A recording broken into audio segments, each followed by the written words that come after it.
बेशक आप अलैहिस्सलाम की 12 पत्नियां थी, तो आप अलैहिस्सलाम को अय्याश कहते।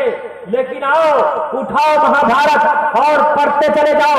उससे बड़वाहिनो वधुमंत दिविर्दशा दिव इस्माना उपसपरिशा यज्ञियम परच्छाम्यवम सतदूतो विमोचति पूर्वयं गतं कस्तदि विभावता ऐकस्मिन्नन्तरे मनीषाचार्य समन्विता महानद एकाधिय शिष्य शाखा समन्विता प्रथमस्तारका चैव दीप्ति दण्डमुच्यते दीप्ति कुंडलाकारम चतुर्थार्थे चंद्रिका पंचबिंदु संयुक्त ओम जयोतियत्य। मैंने कहा उठाओ महाभारत और पढ़ते चले जाओ। श्री कृष्ण जी की 16,108 पत्नियां थी, जिनमें से 9 पत्नियों का नाम खुद महाभारत में मौजूद है। पहली पत्नी का नाम राधा था, दूसरी का नाम रुक्मणी था, तीसरी का नाम सत्याभामा था, चौथी का नाम सिद्ध सतिया था, पांचवी का नाम जम्बावती था, छठी का नाम भद्रा था, सातवीं का नाम मथुरावंदा था, आठवीं का नाम लक्ष्मणा था और नवी का नाम कालंदी था। अगर आप अलैहिस्सलाम की 12 पत्नियों की वजह से, 12 वाइफ की वजह से अगर आप अलैहिस्सलाम को अय्याश और रंगीला रसूल कहते हो, तो बताओ तुम श्री कृष्ण जी को क्या कहोगे। लेकिन याद रखो, ये किसने कहा हम में तुम में लड़ाई होगी, ये बात तो किसी दुश्मन ने उड़ाई। बेशक आप अलैहिस्सलाम की कितनी पत्नियां थी, और ये भी यजुर्वेद में इसका तस्करा साफ वजाहत के साथ है। उससे पड़वाहिनो वधुमंतु दिविर्दशा, एक ऐसा पैगंबर आएगा, एक ऐसा अंतिम महापुरुष आएगा, उसकी सवारी ऊंटनी होगी और उनकी 12 पत्नियां होंगी। दिविर के माने 2, 10 के माने 10, 10 और 2 कितने होते हैं? 12। बेशक आप अलैहिस्सलाम की 12 पत्नियां थी। पहली पत्नी का नाम खदीजा था, दूसरी का नाम सौदा था, तीसरी का नाम आयशा था, चौथी का नाम हफ्सा था, पांचवी का नाम ज़ैनब बिन्ते खुज़ैमा था, छठी का नाम उम्मे सलमा था, सातवीं का नाम ज़ैनब बिन्ते जहश था, आठवीं का नाम जुवेरिया था, नवीं का नाम उम्मे हबीबा था, 10वीं का नाम सफिया था, 11वीं का नाम मैमूना था और 12वीं का नाम मारिया किप्तिया था। क्या था? तो कितनी पत्नियां थी?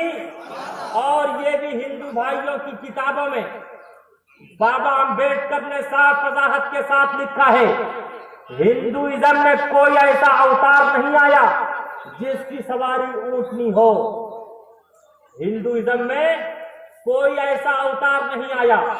हिंदुइज्म में ऊंट का गोश्त, मीट, ऊंट का मिल्क यानी दूध, दोनों खाना पीना हराम है। बल्कि हिंदुइज्म का यह अकीदा है, अगर कोई ऊंटनी पर सवार होगा वो भ्रष्ट, काफिर और अत्याचार हो जाएगा। इससे स्पष्ट और क्लियर हो गया, ऊंटनी अगर किसी की सवारी थी तो किसकी सवारी थी? अरे आगे से पीछे तक बोलो, किसकी सवारी थी? दाई हलीमा जब लेने के लिए आई थी आप अलैहिस्सलाम को, तो किस पर आई थी? ऊंटनी पर। वो ऊंटनी दुबली पतली कमजोर ऊंटनी थी, लेकिन जब आप अलैहिस्सलाम उस पर सवार हुए तो वो ऊंटनी तेज रफ्तारी से चलने लगी थी, तेजी से चलने लगी थी ना। दुबली पतली दाई हलीमा की ऊंटनी, दुबली पतली दाई हलीमा की ऊंटनी दिखलाने लगी फिर बिजली सी तेजी। आमना का लाल जब सवार हो गया, आमना का लाल जब सवार हो गया, जिसको मेरे मुस्तफा से प्यार हो गया, जिसको मेरे मुस्तफा से प्यार हो गया, बागे जन्नत का वो हकदार हो गया, जिसको मेरे मुस्तफा से। बहुत गौर से सुनने की जरूरत है। तो उसने मुझसे क्या कहा? मोहम्मद ने सिर्फ शादियां ही तो की है। तो जब मैंने उनसे कहा आप अलैहिस्सलाम के 12 निकाह की वजह से अगर आप अलैहिस्सलाम को अय्याश और रंगीला रसूल कहते, तो तुम बताओ श्री कृष्ण जी को क्या कहोगे? तो उसने फिर पलट कर वार किया, कहा तो आप ये बताइए मोहम्मद साहब ने 12 विवाह क्यों किया? मोहम्मद साहब ने, गौर से सुनिएगा आपका ईमान ताजा हो। मुझसे कहा आप ये बताइए मोहम्मदुर रसूलुल्लाह ने, प्रोफेट मोहम्मद ने 12 निकाह क्यों किया? और ये फैजाने देवबंद था, उस वक्त इस क्वेश्चन का उत्तर मेरे कल्ब पर अवतरित हुआ। ये फैजाने देवबंद था। मैंने कहा बेशक आप अलैहिस्सलातु वस्सलाम ने कितने विवाह किए, आगे से पीछे तक बोलो। मैंने कहा दुनिया का कोई भी मनुष्य किसी भी खातून से विवाह करेगा, निकाह करेगा, तो खुदा की कसम वो इन्हीं 12 खवातीन में से कोई न कोई खातून से विवाह करेगा। कोई भी वो इन्हीं खातून में से करेगा। वो या तो कंवारी होगी, शादीशुदा होगी, या मुतल्लका होगी। कितने हुए? बोलिए आगे से पीछे तक, तब मैं समझूंगा कि आप समझ रहे हैं। भाई दुनिया का कोई मनुष्य किसी भी खातून से विवाह करेगा तो वो इन्हीं 12 खवातीन में से कोई न कोई खातून होगी। वो कंवारी होगी, शादीशुदा होगी, या मुतल्लका होगी। कितने हुए? आगे से पीछे तक बोलो। अमीर होगी या गरीब होगी। कितने हुए? 5। उम्र में छोटी होगी या बड़ी होगी। कितने हुए? उसका ताल्लुक उसी की बिरादरी से होगा या उसकी बिरादरी से नहीं होगा। कितने हुए? वो पहले से मुस्लिम होगी या नॉन मुस्लिम होगी। कितने हुए? वो मेड सर्विस होगी, बांदी होगी, आजाद करने के बाद आपने उससे निकाह किया होगा। कितने हुए? बेशक आप अलैहिस्सलातु वस्सलाम ने 12 विवाह किया, लेकिन आप अलैहिस्सलातु वस्सलाम ने अपने 12 विवाह के जरिए सारी इंसानियत और मानवता को मोहब्बत और प्रेम का संदेश और आदेश दिया कि अगर तुम्हारा निकाह किसी ऐसी खातून से हो जो कंवारी हो, उसके साथ जीवन उसी तरह बिताना जिस तरह मैंने बिताया। अगर तुम्हारा निकाह किसी ऐसी खातून से हो जो शादीशुदा हो, उसके साथ जीवन उसी तरह बिताना जिस तरह मैंने बिताया। अगर तुम्हारा निकाह किसी ऐसी खातून से हो जो मुतल्लका हो, उसके साथ जीवन उसी तरह बिताना जिस तरह मैंने बिताया। अगर तुम्हारा निकाह किसी ऐसी खातून से हो जो अमीर हो, उसके साथ जीवन उसी तरह बिताना जिस तरह मैंने बिताया। अगर तुम्हारा निकाह किसी ऐसी खातून से हो जो गरीब हो, उसके साथ जीवन उसी तरह बिताना जिस तरह मैंने बिताया। अगर तुम्हारा निकाह किसी ऐसी खातून से हो जो उम्र में बड़ी हो, उसके साथ जीवन उसी तरह बिताना जिस तरह मैंने बिताया। अगर तुम्हारा निकाह किसी ऐसी खातून से हो जो उम्र में छोटी हो, उसके साथ जीवन उसी तरह बिताना जिस तरह मैंने बिताया। अगर तुम्हारा निकाह किसी ऐसी खातून से हो जिसका ताल्लुक तुम्हारी बिरादरी से हो, उसके साथ जीवन उसी तरह बिताना जिस तरह मैंने बिताया। अगर तुम्हारा निकाह किसी ऐसी खातून से हो जिसका कॉन्टेक्ट तुम्हारी बिरादरी से ना हो, उसके साथ जीवन उसी तरह बिताना जिस तरह मैंने बिताया। अगर तुम्हारा निकाह किसी ऐसी खातून से हो जो पहले से मुस्लिम हो, उसके साथ जीवन उसी तरह बिताना जिस तरह मैंने बिताया। अगर तुम्हारा निकाह किसी ऐसी खातून से हो जो नॉन मुस्लिम हो, उसके साथ जीवन उसी तरह बिताना जिस तरह मैंने बिताया। अगर तुम्हारा निकाह किसी ऐसी खातून से हो जो मेड सर्विस हो, बांदी हो, आजाद करने के बाद तुमने उससे निकाह किया, तो उसके साथ जीवन उसी तरह बिताना जिस तरह मैं मोहम्मद रसूलुल्लाह मारिया कित्तिया को आजाद करके उसके साथ निकाह करके जीवन बिताया हूं। गोया आप अलैहिस्सलातु वस्सलाम ने अपने 12 निकाह के जरिए, अपने 12 विवाह के जरिए, अपनी 12 शादियों के जरिए आप अलैहिस्सलातु वस्सलाम ने सारी इंसानियत को, सारे संसार को मोहब्बत और प्रेम का संदेश दिया कि अगर तुम्हारा क्या अपनी माता का भी सम्मान करना, अपनी वाइफ का भी सम्मान करना, इसलिए कि माँ दुनिया में लाई है, बीवी तमाम रिश्तेदारों को छोड़कर आपके जीवन में आई है। आप अलैहिस्सलातु वस्सलाम ने फरमाया जो माँ का सम्मान करेगा, माँ के कदमों के नीचे जन्नत है। जो बीवी का सम्मान करेगा, कल क़यामत के दिन अल्लाह उसके लिए जन्नत के 8 दरवाजे खोल देगा।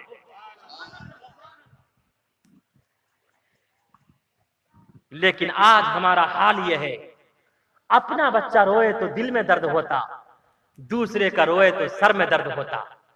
अपनी वाइफ रोए तो सर में दर्द होता, दूसरे की रोए तो दिल में दर्द होता।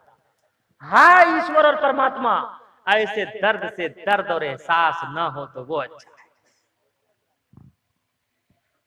एक वाइफ ने अपने हस्बैंड से बड़े प्रेम से कहा, माई हस्बैंड, मेरे ताजदार, मेरे शौहर गौहर, आप ये बताइए अगर मैं मर जाऊं तो आप क्या करेंगे? देखिए कितने प्रेम से कहा। क्या कहा? अगर मैं मर जाऊं तो आप क्या करेंगे? शौहर ने कहा मैं पागल हो जाऊंगा। क्या कहा? कारे दूसरा निकाह तो नहीं करेंगे, दूसरी शादी तो नहीं करेंगे? कारे पागल तो कुछ भी कर सकता है। देख लिया, कम नहीं है ये नौजवान, फौरन जज्बे में आते और अपनी वाइफ को 1 2 3 कर दिया करते। याद रखो नौजवानों, बहुत ध्यान पूर्वक से सुनने की जरूरत है। आज जो ट्रिपल तलाक का रोना रो रहे हो, इसमें सिर्फ सरकार कसूरवार नहीं, हम लोग भी अपने दामन को जांच कर देखें। आज का ये नौजवान नशे में आता, अरे नशा करके अपनी वाइफ को तलाक देता और फतवे के लिए आता। मुफ्ती खालिद सैफुल्लाह साहब बोल रहे हैं। मैंने कहा कब मिलेंगे? भाई मैं तो सफर में चल रहा हूं। क्या बात है हजरत? देखिए ना, मैंने नशे में 2 3 बार बोल दिया था। कोई कहता है गुस्से में बोल दिया था। हबे उल्लू का पट्टा, तो मोहब्बत में भी कोई तलाक देता है। कहा नशे में बोल दिया। मैंने कहा नशे में, कहा नशे में बोल दिया। नशे में भी कहीं तलाक होती है हजरत? मैंने उससे कहा सुनो, मेरे मुफ्ती होने से पहले तुम्हारा दिल मुफ्ती है, तुम अपने दिल से फतवा लो और बताओ मुसलमानों।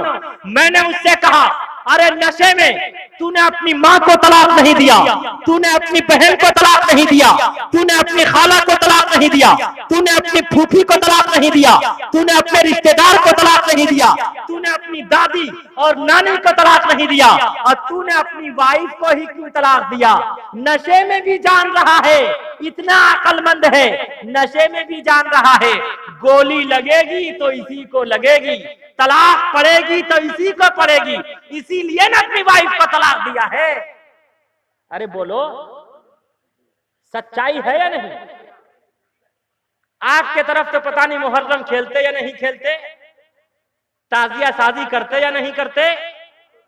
हमारे तरफ बाज हल्के में करते हैं, बाज हल्के में नहीं करते। एक नौजवान नशे में मदहोश, हाथ में झंडा लिए हुए कह रहा हुस्सेन हुस्सेन हुस्सेन, कहता हुआ एक गड्ढे में गिरा, बरहना हो गया।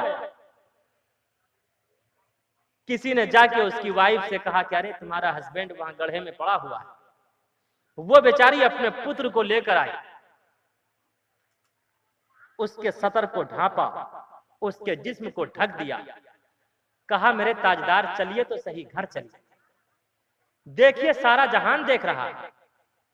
वो कह रहा गेट आउट, भागो यहां से। क्या कह रहा है नशे में, लेकिन अंग्रेजी बोल रहा है। हाय रे खान, इतना बड़ा पैठान। क्या कह रहा है? कहा देखिए अपने देख रहे हैं, पराये देख रहे हैं, छोटा देख रहा है, बड़ा देख रहा है, मर्द देख रहा है, औरत देख रही है, चलिए घर चलिए। बाजू पकड़ के उठाना चाहा, जब उठाया तो कहा मैंने तुमसे कहा ना गेट आउट, भागो यहां से वरना मैं तुझे तलाक दे दूंगा। कहा मेरे शौहर गौहर, मेरे हस्बैंड, आप बोल क्या रहे हैं और कर क्या रहे हैं? चलिए घर चलिए। कहा जा, मैंने तुझे तीनों तलाक दे दिया। अरे आज खाने में नमक तेज होने की वजह से, मिर्च तेज होने की वजह से बात बात पर अपनी बीवी को तलाक की धमकी देते। जब शीशा टूटता है शीशा नहीं जुड़ता, और खुदा की कसम बीवी का दिल टूटता है जब शौहर तलाक देता है, तलाक की धमकी देता है, बीवी का दिल भी टूट जाया करता। याद रखो नौजवानों, काली कमली वाले मुस्तफा सल्लल्लाहु अलैहि वसल्लम ने इरशाद फरमाया, अरे इस तलाक का नाम सुनकर अल्लाह का अर्श कांप जाता है, अर्श इलाही कांप जाता है। अरे वो हस्बैंड अपनी वाइफ को बार बार तलाक की धमकी दे रहा है, तेरा दिल नहीं कांप रहा है? उसका दिल कितना कांप रहा होगा। याद रखो, अल्लाह ने आपको तलाक का अधिकार दिया, बेशक दिया। अल्लाह ने औरत को नहीं दिया, इसलिए कि अल्लाह ने मर्द को तलाक का अधिकार दिया तो कोई गुस्से में या नशे में कोई एक तलाक देता, कोई दो देता, कोई तीन देता। अगर हव्वा की बेटी को भी अल्लाह तलाक का अधिकार देता तो ये एक नहीं, दो नहीं, तीन नहीं, बल्कि ये 3-3 हजार तलाक देकर जितने लोग बूढ़े पुराने हैं सबको रोजाना घर से बाहर कर दे।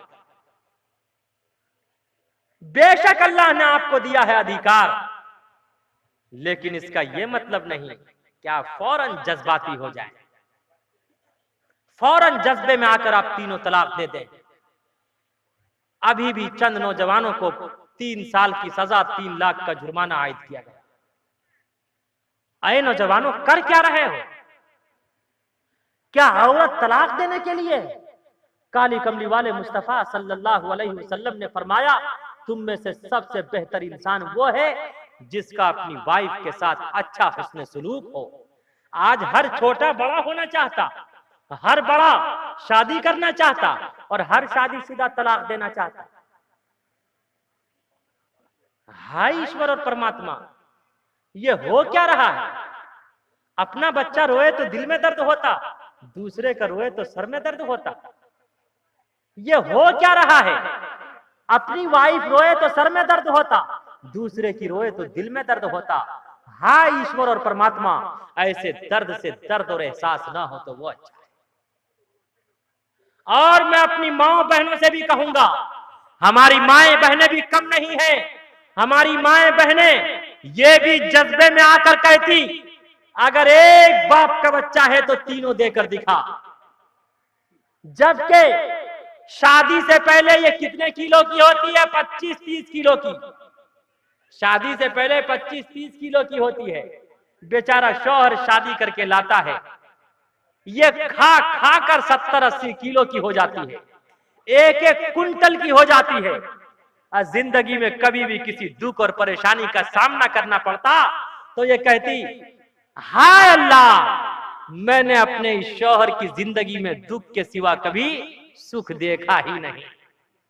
और बाज़े ख़वातीन, बाज हव्वा की बेटी इस तरह बेगैरत होती, वो अपने देवर पर फरेफ्ता होती, अपने बहनोई पर फरेफ्ता होती। अरे किसी को अपना बॉयफ्रेंड बनाती और अपने शौहर से तलाक का मुतालबा करती। याद रखो मेरी माँ बहनों, काली कमली वाले मुस्तफा सल्लल्लाहु अलैहि वसल्लम ने इरशाद फरमाया, जो बीवी अपने शौहर से तलाक का मुतालबा करेगी, जन्नत तो दूर की बात, उसे कभी जन्नत की खुशबू भी ना मिलेगी। इसलिए आज ही ये तहैया करो कि हम अपने शौहर से तलाक का मुतालबा नहीं करेंगे। हमारी माएं बहनें भी अगर चाहेंगी तो वो तलाक के वाकयात को कम कर सकती हैं। और ये जो हमारे जिम्मेदार हजरात हैं, ये भी चाहेंगे तो ये भी तलाक के वाकयात कम कर सकते हैं। ये आते हैं और शिकायत करते हैं, हजरात देखिए ना, मैंने कहां बहू कर लिया, मेरी बहू बहुत टेढ़ी है। आज का ये नौजवान कहता, मेरी वाइफ फौरन जज्बे में आ जाती। अरे नौजवानों, याद रखो, जज्बे में आना अल्लाह की तरफ से आता करदा नेमत है। ये औरत के लिए emotional of woman is blazing from Allah. Emotional में आना, औरत का गुस्से में आना अल्लाह की तरफ से आता करदा नेमत है। अगर ये औरत गुस्से में ना आए तो खुदा की कसम शादी के बाद अपने शौहर के साथ ना जाए। अगर ये औरत गुस्से में ना आए, जज्बे में ना आए, तो खुदा की कसम अपने माता पिता को छोड़कर अपने शौहर के साथ ना जाए। अगर ये औरत जज्बे में ना आए तो शादी के बाद अपने भाई, अपनी बहन, अपने रिश्तेदारों को छोड़कर अपने शौहर के साथ ना जाए। अगर ये औरत जज्बे में ना आए, हम और आप अपने पेट पर 5 किलो का पत्थर 24 घंटा बर्दाश्त नहीं कर सकते, लेकिन एक औरत है, ये खुदा की कसम 9 माह तक अपने पेट पर बच्चे का वजन बर्दाश्त करती है, अपने पेट में बच्चे का वजन ढोती है, खुदा की कसम उसके बावजूद कभी शिकवा नहीं करती। अगर ये औरत जज्बे में ना आए, खुदा की कसम अपने बच्चे को अपने सीने का दूध न पिला पाए, अगर ये औरत जज्बे में ना आए तो पूरी जिंदगी आप पर निछावर न करे, उसके बावजूद आप इसे तलाक की धमकी देते, आपको शर्म नहीं आती। इसलिए आज ही ये तहैया करो कि इंशाअल्लाह हम सब गुस्से और इमोशनल में आकर कभी अपनी वाइफ को ट्रिपल तलाक नहीं देंगे, कभी तलाक की धमकी नहीं देंगे, इंशाअल्लाह नहीं देंगे। और मेरे इस जुमले को याद रखें, हर मर्द, हर औरत, हर खातून, हर वाइफ, हर हस्बैंड आज मेरे इस जुमले को याद रखें, इंशाअल्लाह याद रखेंगे, इंशाअल्लाह अपने सीने में सजाएंगे। आए नौजवानों, याद रखो, गुस्सा में आना मर्द होने की अलामत है, गुस्से को पीना शौहर होने की अलामत है, गुस्सा ना आना नामर्दी की अलामत है, फालतू में गुस्सा आना कमजोरी की अलामत है, और गुस्से के वक्त बीवी का खामोश रहना पाकीज़ा उल्फत और मोहब्बत की अलामत है। कौन कौन अब गुस्से पर कंट्रोल करेंगे बताइए, आगे से पीछे तक इंशाअल्लाह सब करेंगे गुस्से पर कंट्रोल। नशा पिला के गिराना तो सबको आता है, नशा पिला के गिराना तो सबको आता है, मजा तो तब है के, मजा तो तब है के, मजा तो तब है के गिरते को रोक ले साकी, मजा तो तब है के गिरते को रोक ले साकी। इंशाअल्लाह हम सब अपने गुस्से को कंट्रोल करेंगे। अरे आए नौजवानों, शाहजहां बादशाह ने माँ की मोहब्बत में दिल्ली में जामा मस्जिद बनवा दिया, अपनी वाइफ की मोहब्बत में ताजमहल बना दिया, लेकिन कम से कम हम अपने दिल को तो उसके लिए ताजमहल जैसा बना के रखें। कभी अगर वो गुस्से में आए तो आप मोहब्बत और प्रेम में कभी तो कह दें कि चलो मैं तुझे ताजमहल दिखा के लाऊंगा। अरे कहना चाहिए या नहीं? और ऐ नौजवानों, याद रखो, अपने माता पिता का भी हमेशा सम्मान करना, इसलिए कि जो अपने बाप का सम्मान करता वो भाग्यशाली होता, और जो अपनी माता का सम्मान करता वो किस्मत का सिकंदर होता है, वो लकी होता है, वो कभी गरीब नहीं होता। इंशाअल्लाह हम सब अपने माता पिता का भी सम्मान करेंगे। दोनों हाथ उठाकर वादा कीजिए, अल्लाह आप सबके जज्बे को, आप सबकी मोहब्बत को कबूल फरमावे। आगे से पीछे तक कहिए मोहब्बत से, बुलंद आवाज से आमीन। आगे से पीछे तक कहिए। बहुत मोहब्बत वाले हैं मुफ्ती साहब ये लोग, माशाअल्लाह बहुत मोहब्बत वाले हैं। इनकी मोहब्बत को अरबों खरबों सलाम। जब किसी का लाख पहुंच सकता है, हमारा अरब खरब नहीं पहुंच सकता है? अरे पहुंचेगा या नहीं? अल्लाह आप सबके जज्बे को सलामत रखे। जब मैंने उसके इस क्वेश्चन का उत्तर दिया कि आप अलैहिस्सलाम ने 12 विवाह क्यों किया, तो उसने फौरन मुझे और चिढ़ाने के लिए कहा, आप उस मोहम्मद की बात करते जिसने 6 साला बच्ची के साथ रेप किया था। सब कहिए आगे से पीछे तक नाऊज़ बिल्लाह। और ऐ नौजवानों, बहुत ध्यान पूर्वक से सुनने की जरूरत है। यही क्वेश्चन कादियानी ने किया था, यही सवाल, यही एतराज, यही ऑब्जेक्शन सलमान रुश्दी ने किया था, यही ऑब्जेक्शन तस्लीमा नसरीन ने किया था, यही ऑब्जेक्शन नरसिम्हानंद कर रहा है, और यही ऑब्जेक्शन मलऊन रिजवी ने किया। आज मैं इसका उत्तर अपनी किताबों से नहीं बल्कि उन्हीं की किताबों से देने जा रहा हूं। ध्यान पूर्वक से सुनने की जरूरत है। मैंने उससे कहा कि उठाओ मनुस्मृति और पढ़ते चले जाओ। इस्मान लल्ला इल्ले मित्रा वरुणा दिव्यानि दत्त लिंगड़ी छेदी शिखाहीना शमसुरुधारी सधूषका उच्चलापि सर्वभक्षी भविष्यति जनुमम विना कुलंच पश्वस्ति शाम। मैंने कहा साफ वजाहत के साथ है, जब श्री रामचंद्र जी को 14 वर्ष का वनवास हुआ था, उस वक्त रावण ने सीता का अपहरण किया था। रावण ने सीता से पूछा था, हाय सीता, इस वक्त तुम्हारी एज क्या है? सीता ने कहा था, मैं इस वक्त 18 साल की हूं, 12 साल से श्री रामचंद्र जी के साथ अपना जीवन बिता रही हूं। जब आप कैलकुलेट करेंगे तो आपको पता चलेगा, 18 में से 12 निकाल दीजिए, कितने बचे? कितने बचे? आगे से पीछे तक बोलिए, कितने बचे? 6। तो 6 साल की उम्र में किसका निकाह हुआ? सीता का निकाह हुआ राम जी से। और एक नुक्ते की बात, पते की बात, जिस दिन सीता का विवाह राम जी से हुआ, उसी दिन सीता की छोटी बहन थी, उसका नाम था उर्मिला। क्या नाम था? उर्मिला का विवाह श्री लक्ष्मण से हुआ। जब सीता की एज 6 साल है, जब सीता 6 साल की है, तो उर्मिला कितने साल की होगी? अगर 1 साल का भी अंतर मान लिया जाए, 1 साल का भी डिफरेंस हो, तो बताइए कितने साल की? बताओ, 5 साल और 6 साल की एज में किसने निकाह किया? किसका निकाह हुआ? और यही नहीं, बल्कि मैं ये भी कह देता कि 6 साल की अम्मा आयशा सिद्दीका रजी अल्लाह ताला अन्हा का निकाह अल्लाह रब्बुल इज्जत ने अर्श पर काली कमली वाले मुस्तफा सल्लल्लाहु अलैहि वसल्लम से बेशक कराया, लेकिन रुखसती हुई 9 साल की उम्र में। नाऊज बिल्लाह, अगर आप रेप करते, दुष्कर्म करते, तो 3 साल इंतजार करने की, वेट करने की जरूरत क्या थी? और यहीं पर रुककर मैं ये भी स्पष्ट कर देना चाहता, मजहब इस्लाम ने हर धर्म का और हर धर्म के धर्म गुरुओं का सम्मान किया है, कभी किसी का अपमान नहीं किया। और हमारे पुरखों ने हमेशा मोहब्बत और प्रेम का संदेश दिया है, इसलिए हम भी सम्मान करते हुए बड़े प्रेम से कहते हैं। आप खबरें सुनते रहते हैं, बहुत सी 5 साल 6 साल बच्चियों के साथ रेप किया जाता, वो गर्भवती हो जाती। क्यों? इसलिए कि बच्ची और बच्चियों के बालिगा होने की कोई एज मुतय्यन नहीं होती। जहां की आबो हवा गर्म होती है, वहां की बच्चियां जल्दी बालिगा हो जाती। जहां की आबो हवा सर्द होती है, वहां की बच्चियां ताखीर से बालिगा होती है।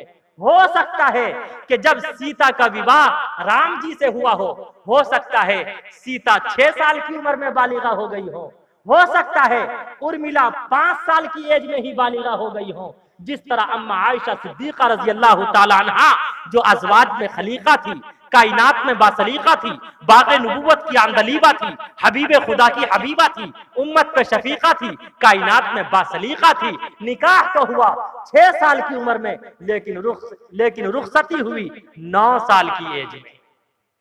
कह दो सुभान अल्लाह। तो ये किसने कहा हम में तुम में लड़ाई होगी? ये बात तो किसी दुश्मन ने उड़ाई होगी। और आज भी जो लोग निकाह के एज को बढ़ाना चाहते हैं, हकीकत यह है कि वो लोग श्री रामचंद्र जी और श्रीमती सीता के भी आइडियल को नहीं अपनाते हैं।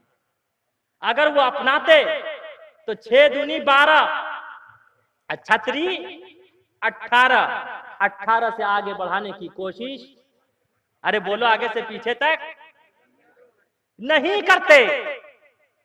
इसलिए कि 18 से आगे बढ़ाना खुदा की कसम मुआशरे और समाज को तबाही और बर्बादी के तरफ ले जाने की साजिश है। याद रखो ऐ मुसलमानों, हिंदू मुस्लिम भाइयों, सबसे मुकद्दस पाक और पवित्र रिश्ता माता और पिता का रिश्ता होता है, और सबसे बड़ा रिश्ता मियां बीवी का रिश्ता होता है, वाइफ और हस्बैंड का रिश्ता होता है। जब तक मियां बीवी का रिश्ता बाकी रहेगा, बाप बेटे का रिश्ता बाकी रहेगा। जब तक मियां बीवी का रिश्ता बाकी रहेगा, चचा भतीजे का रिश्ता बाकी रहेगा, मियां बीवी का रिश्ता बाकी रहेगा, दादा पोते का रिश्ता बाकी रहेगा, मियां बीवी का रिश्ता बाकी रहेगा, मामू भांजे का रिश्ता बाकी रहेगा, मियां बीवी का रिश्ता बाकी रहेगा, नाना नवासे का रिश्ता बाकी रहेगा। जिस दिन मियां बीवी का रिश्ता खत्म हो जाएगा, उस दिन इंसान नहीं बल्कि इंसान हैवान बन जाएगा। पूरे माशरे में गुनाह आम होगा, तबाही और बर्बादी के दहाने पर हमारा माशरा और समाज पहुंचेगा और तमाम के तमाम नौजवान गुनाहों में मुलव्विस होंगे। फिर वो दिन दूर नहीं कि अल्लाह इंसान की शक्ल सूरत को खिंजीर और बंदर की शक्ल सूरत में तब्दील कर देगा। हम खंडन करते हैं ऐसे कानून की खंडन हमने पहले भी किया था, आप भी कर रहे हैं और हमेशा करते रहेंगे इंशाअल्लाह, मोहब्बत और प्रेम के साथ। और मैं ये मोहब्बत और प्रेम के साथ ईवान हुकूमत तक ये भी पहुंचा देना चाहता, ऐ हिंदू मुस्लिम भाइयों, आज जो हिंदुस्तान बम और बारूद के ढांचे की शक्ल में नजर आ रहा है, याद रखो, बड़ी बड़ी किताबें, बड़ी बड़ी पुस्तकें, बड़े बड़े साहिब, बड़े बड़े लिटरेचर पढ़ने से कोई मुल्ला और पंडित नहीं होता। हाँ, अगर कोई 2.5 अक्षर प्रेम का, प्यार का, उल्फत का, मोहब्बत का, प्रेम का, सम्मान का, एक दूसरे के अदब और एहतराम का पढ़ ले और एक दूसरे के अदब और एहतराम और सम्मान का संदेश दे, तो उससे बड़ा सज्जन, उससे बड़ा बुद्धिमान इस संसार में कोई व्यक्ति नहीं है, कोई व्यक्ति नहीं है। पोथी पढ़ी पढ़ी जगमुआ, पंडित भया ना कोई, पोथी पढ़ी पढ़ी जगमुआ, पंडित भया ना कोई, 2.5 अक्षर प्रेम का, पढ़ा सो पंडित होय, पढ़ा सो पंडित होय। तो हम सब ने हमेशा एक दूसरे से प्रेम किया है और हिंदुस्तान का जो मूल मंत्र है, हिंदू मुस्लिम सिख ईसाई आपस में सब भाई भाई, हम सब हमेशा, हम सब ने सबको गले लगाया है और इंशाअल्लाह सबको हमेशा गले लगाते रहेंगे इंशाअल्लाह। आगे से पीछे तक हाथ उठा के बताइए, वादा कीजिए। अंतिम में एट लास्ट में अब आखिरी बात करके अपनी बात में खत्म करता हूं। वक्त ज्यादा हो गया क्या? मैं आखिरी बात करता, बहुत ध्यान पूर्वक से सुनने की जरूरत है। आपने ढेरों चतुर्वेदी को सुना होगा, लेकिन खुदा की कसम जो मैं बताने जा रहा हूं आपने कभी नहीं सुना होगा। आज लोग कितना ही एतराज कर ले मोहम्मद रसूलुल्लाह सल्लल्लाहु अलैहि वसल्लम की जात पर, उससे काली कमली वाले मुस्तफा सल्लल्लाहु अलैहि वसल्लम की जात पर कोई फर्क पड़ने वाला नहीं। जब मैंने उनके इस क्वेश्चन का यह उत्तर दिया तो उन लोगों ने फौरन मुझे चिढ़ाने के लिए कहा, आप जो कहें, मैं मोहम्मद साहब को नहीं मानता। मैंने कहा, याद रखो, मजहब इस्लाम मानने पर मजबूर भी नहीं करता। ला इकराह फिद्दीन, इस्लाम में कोई जोर और जबरदस्ती नहीं है। हाँ, इतना जरूर है, इन्ना दीन इंदल्लाहिल इस्लाम, अल्लाह फॉरवर्ड दीन इज इस्लाम। और काली कमली वाले मुस्तफा सल्लल्लाहु अलैहि वसल्लम ने मजहब इस्लाम का परिचय कराया। अद्दीन वन नसीहा, Islam is the name of benevolence. इस्लाम नाम है मोहब्बत का, इस्लाम नाम है प्रेम का, इस्लाम नाम है सम्मान का, इस्लाम नाम है भूखे को खाना खिलाने का, इस्लाम नाम है नंगे को कपड़ा पहनाने का, इस्लाम नाम है तलवार चलाने वाले को माफ करने का। इसलिए मैं भी मोहब्बत और प्रेम के साथ आपको ये संदेश देना चाहता कि आप कबीर दास को जानते होंगे। उन्होंने कहा, जानता हूं। मैंने कहा, कबीर दास जी ने आप अलैहिस्सलातु वस्सलाम की तारीफ की, जो कि नरसिम्हानंद का भी और जितने लोग एतराज करने वाले हैं, ऑब्जेक्शन करने वाले हैं, वो उनके ग्रैंडफादर हुए, दादा हुए। मैंने कहा, कबीर दास ने हुजूर की तारीफ की। कबीर दास जी ने कहा, आदद निकालो हर चीज के, 4 गुण कर लो भाई, 2 मिलाकर 5 गुण कर लो, फिर 20 के भाग लगाए, बाकी बचे को 9 गुण कर लो और 2 उसमें मिलाए। कहत कबीरा सुन भाई साधु, नाम मोहम्मद क्या है।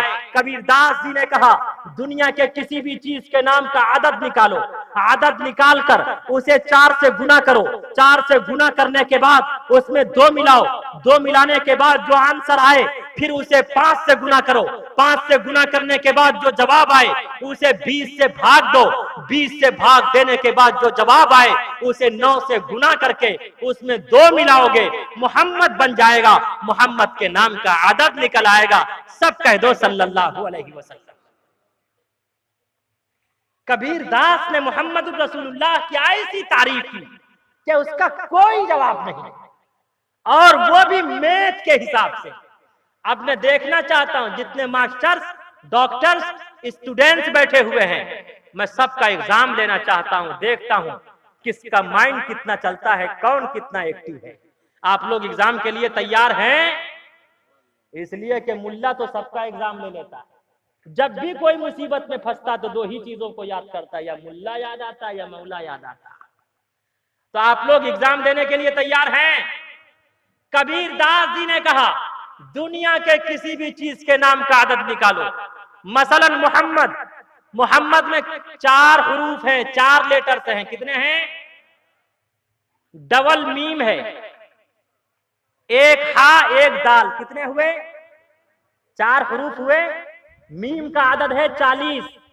40 और 40 कितने होते हैं? 80। हा का आदद है 8। 80 और 8 कितने हुए? 88। दाल का आदद है 4। 88 और 4 92, 92। ये मोहम्मद सल्लल्लाहु अलैहि वसल्लम के नाम का क्या है? अरे आगे से पीछे तक बोलो, आदद है। बहुत से लोग लिखते हैं 786/92। 786 बिस्मिल्लाह का आदद है, जिसे संस्कृत में कहते हैं ओम। हिंदू भाइयों का गायत्री मंत्र शुरू होता है ओम शब्द से। ओम भूर्भुवः स्वः तत्सवितुर्वरेण्यं भर्गो देवस्य धीमहि धियो यो नः प्रचोदयात्। और हम सब उसे अरबी में कहते हैं बिस्मिल्लाहिर्रहमानिर्रहीम, जिसे अल्लाह अरे कुरान करीम की तमाम सूरतों के शुरू में सजा दिया है।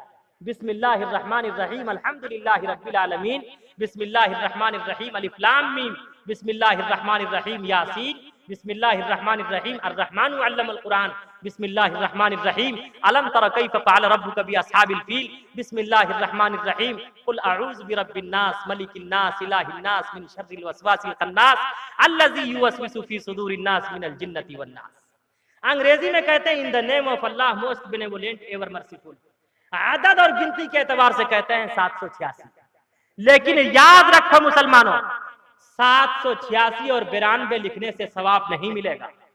मैं यहीं पर रुक कर यह बता देना चाहता, 786 वाली अंगूठी पहनने वाले, तावीज पहनने वाले, अपनी दुकानों पर मकानों पर लिखने वाले, और ये नौजवान इतने बलसर हैं, पल्सर लेते हैं, उस पर लिखते हैं 786। हमारे हिंदू भाइयों की भी 420 देखो, वो भी मोटर और कार जहेज में लेते और गाड़ियों के सामने ओम शब्द का प्रयोग करते। याद रखो नौजवानों, 786 और 92 लिखने से सवाब नहीं मिलेगा। अगर आप सवाब चाहते हैं तो आपको बिस्मिल्लाह पढ़ना पड़ेगा, कुरान पढ़ना पड़ेगा और मोहम्मद रसूलुल्लाह सल्लल्लाहु अलैहि वसल्लम पर दरूद भेजना पड़ेगा। इंशाअल्लाह हम सब कुरान पढ़ेंगे, बिस्मिल्लाह पढ़ेंगे और दरूद भेजेंगे हुजूर पर। दोनों हाथ उठाकर वादा कीजिए, या अल्लाह ये जितने हाथ उठे हैं इन तमाम हाथों में हुजूर के हाथ से आबे कौसर का जाम अता फरमा। सब कह दीजिए आगे से पीछे तक आमीन। तड़पे है दिल और दुखे है ये सीना, आपके हिजर में शहर मदीना। अब तो मेरा जीना दुश्वार हो गया, अब तो मेरा जीना दुश्वार हो गया। जिसको मेरे मुस्तफा से प्यार हो गया, जिसको मेरे मुस्तफा से प्यार हो गया, बाग़े जन्नत का वो हकदार हो गया, जिसको मेरे मुस्तफा से। मुफ्ती साहब बताइए, छोटे छोटे बच्चे भी अब तक जागे हुए। अल्लाह अल्लाह, ये सब मुफ्ती साहब की बरकत है। मुफ्ती साहब कहते हैं आपकी मोहब्बत में, आप सबकी मोहब्बत में, ये मुफ्ती साहब की सियादत और क़ियादत की बरकत है।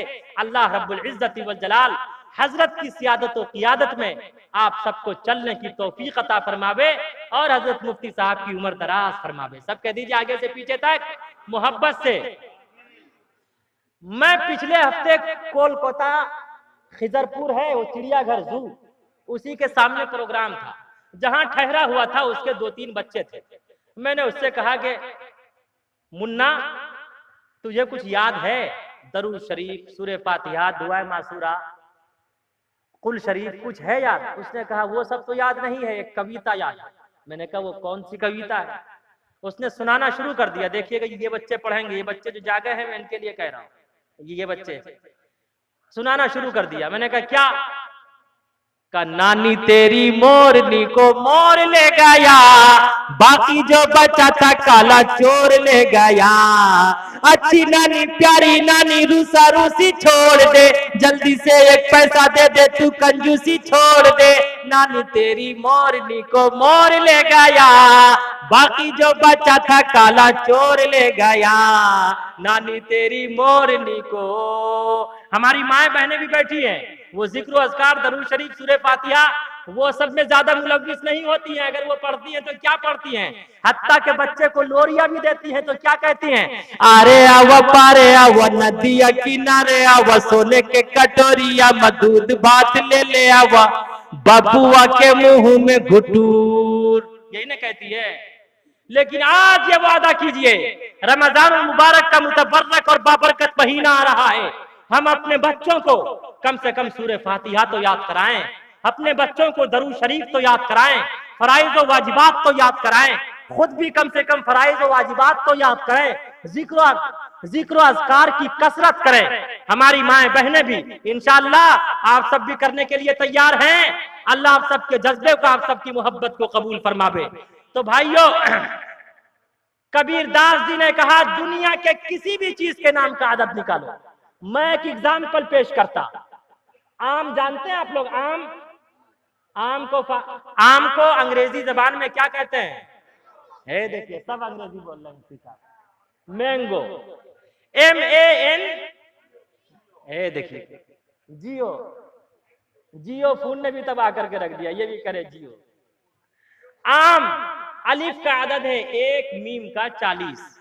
अब जब धौबती कलीमन के एतबार से आदत निकालेंगे, हमारे उलमा बैठे हैं, हमने कायदा बगदादी में अपने फादर से पढ़ा था।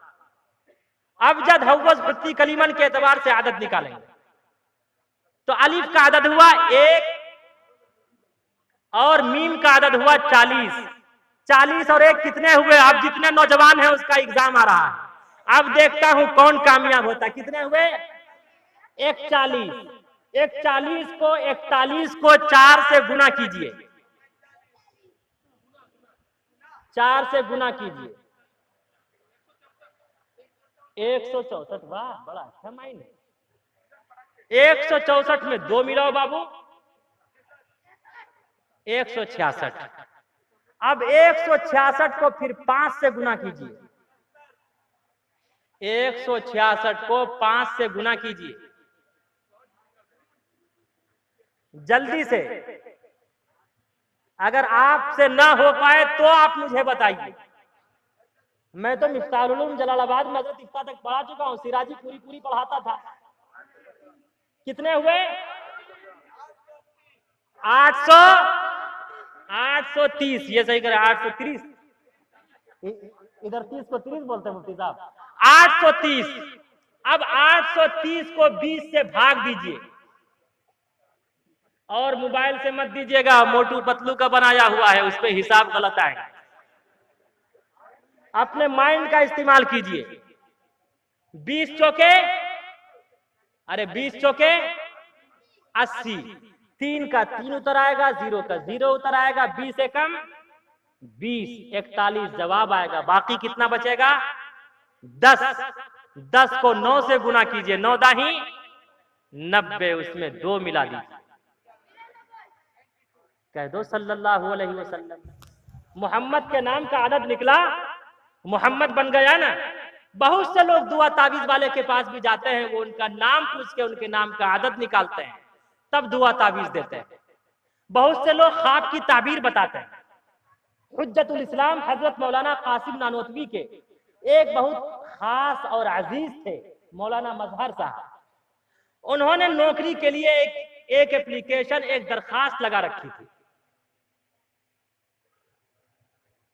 एक ख्वाब देखा उसने कि कुछ बत्तखें उड़कर हमारे घर में आ गई। हुज्जतुल इस्लाम हजरत मौलाना कासिम नानोतवी ने फरमाया कि सुनो, अगर तुम मिठाई खिलाओगे तो तुम्हें 20 रुपए वाली नौकरी मिलेगी, अगर मिठाई नहीं खिलाओगे तो 11 रुपए वाली नौकरी मिलेगी। मोहब्बत में कहा। वो वैसे पीर नहीं थे। एक साहब मुझसे सवाल करने लगे, पीर किसे कहते हैं? मेरी जेब में दारुलूम वो कासमी जंतरी थी। मैंने कहा यार देखो लिखा शनिचर इतवार, उसके बाद पीर, इसे कहते हैं यार। कहा नहीं नहीं और बताइए आप सोच के किसे कहते हैं पीर। तो मैंने उससे कहा बनी जो दूध और चीनी से उसको खीर कहते हैं, जो सारी खीर खा जाए उसी को पीर कहते हैं। लेकिन हमारे अकाबिरीन वैसे पीर नहीं थे, मोहब्बत में यूं ही कहा। तो मौलाना मजहर ने कहा हजरत, मौलाना मजहर ने कहा हजरत आपकी ये ताबीर है। हकीकतन सुबह एक तार आ गया। अब तो हमारी नई नस्ल समझेगी भी नहीं तार किसे कहते हैं। खत आ गया, एक खत आ गया कि आपके लिए 20 रुपए वाली नौकरी तजवीज की जा चुकी है, आप आइए अपने काम पे लग जाइए। तो मौलाना मजहर ने कहा हजरत आपने ख्वाब की ये ताबीर कैसे बताई। तो हुज्जतुल इस्लाम हजरत मौलाना कासिम नानोतवी का जवाब सुनो और दंग रह जाओ। हुज्जतुल इस्लाम हजरत मौलाना कासिम नानोतवी ने फरमाया फारसी जबान में बतख को कहते हैं बत, बा और तोय के साथ कहते हैं बत। क्या कहते हैं? बा तोय जबर बत। तो बा का आदद है 2 और तोय का आदद है 9। 9 और 2 कितने हुए? और अरबी में बतख को कहते हैं बत, तून डबल तोय के साथ। तो तोय का आदद है 9 और जब डबल तोय है तो 9 दूनी 18 और बा का आदद है 2। कितने हुए? तो फरमाया था कि मिठाई खिलाओगे तो 20 रुपए वाली नौकरी मिलेगी, नहीं खिलाओगे तो 11 वाली का हजरत खिला दूंगा। तो हकीकतन 20 रुपए वाली नौकरी मिल गई ना। कहा मैंने इस तरह ख्वाब की ये ताबीर दी। तो बहुत से लोग ख्वाब की ताबीर या तावीज लेने जाते हैं तो वो आपका नाम पूछ के आपके नाम का आदत निकाल के वो दुआ तावीज करते हैं। तो दुनिया के किसी भी चीज के नाम का आप आदत निकालेंगे तो किस चीज का आदत निकलेगा? मोहम्मद सल्लल्लाहु अलैहि वसल्लम के नाम का आदत निकलेगा। मैं एक मिसाल और देकर अपनी बात खत्म करता। सबसे पहले इस दुनिया में कौन आए? बोलो, आगे से पीछे तक बोलोगे तो बोलूंगा, वरना मैं कूद जाऊंगा। अब किस पे गिरूंगा कहना मुश्किल है। कौन आए? आदम अलैहिस्सलाम। आदम अलैहिस्सलाम कहां अवतरित हुए थे? श्रीलंका उस वक्त हिंदुस्तान में था। तो ये तो हमारे बाप और दादा की सरजमीन है। आज जो लोग एनआरसी की बात करते, हमारे बाप और दादा आए फिर यहां से जन्नत में चले गए। इंशाअल्लाह हम सब भी जन्नत में चले जाएंगे, कह दो इंशाअल्लाह। और यहीं पर रुककर मैं ईवान हुकूमत तक ये भी पहुंचाना चाहता कि हिंदुस्तान का मुसलमान रियाकार हो सकता, सियाकार हो सकता, खताकार हो सकता, बदकार हो सकता, गुनहगार हो सकता, लेकिन हिंदुस्तान का मुसलमान कभी हिंदुस्तान का गद्दार नहीं हो सकता, नहीं हो सकता, नहीं हो सकता। बदन में दौड़ता सारा लहू ईमान वाला है, बदन में दौड़ता सारा लहू ईमान वाला है। मगर जालिम समझता है कि पाकिस्तान वाला है, मगर जालिम समझता है कि पाकिस्तान वाला है। अरे हमारा कुरान कहता मिन्हा खलकनाकुम व फीहा नुईदुकुम व मिन्हा नुखरिजुकुम तारतन उखरा। जो जिस मिट्टी से पैदा होता उसी मिट्टी में दफन होता, कल कयामत के दिन उसी मिट्टी से उठाया जाएगा। हिंदू भाइयों का वेद कहता तस्यते भक्ति वान सहसियाम, जो जिस मिट्टी से पैदा होता उसी मिट्टी में दफन होता। और यही नहीं, उठाओ बुखारी, आता है बुखार उसको, बुखारी नहीं आती। बुखारी की रिवायत है रौज़तुम मिन रियादिल जन्नह, आप अलैहिस्सलाम जन्नत की मिट्टी से पैदा हुए, जन्नत की मिट्टी में दफन है, कल कयामत के दिन जन्नत की मिट्टी से उठाए जाएंगे।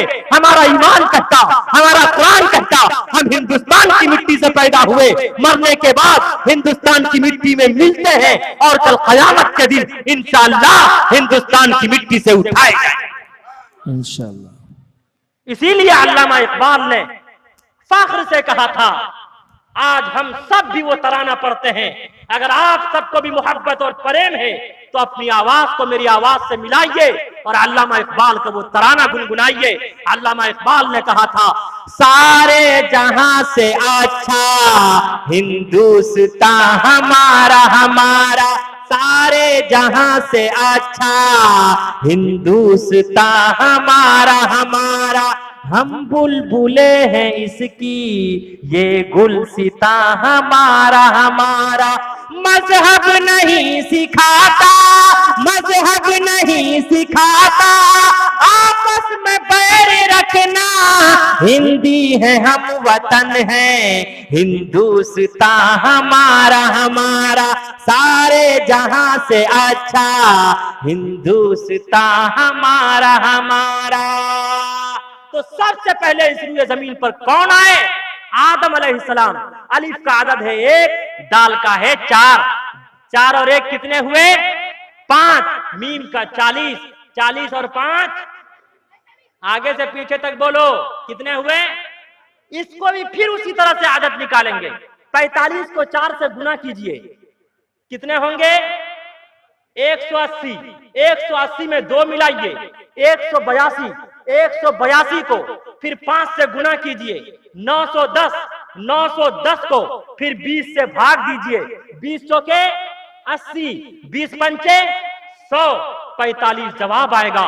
बाकी 10 बचेगा, 10 को फिर 9 से गुना कीजिए, 9 दाही 90, उसमें 2 मिला दीजिए 92 मोहम्मद बनाना। इसीलिए कबीरदास ने कहा, आदत निकालो हर चीज के, चौगुन कर लो भाई, 2 मिलाकर 5 गुण कर लो, फिर 20 के भाग लगाए, बाकी बचे को 9 गुण कर लो और 2 उसमें मिलाए। कहा कबीरा सुन भाई साधु, नाम मोहम्मद क्या है?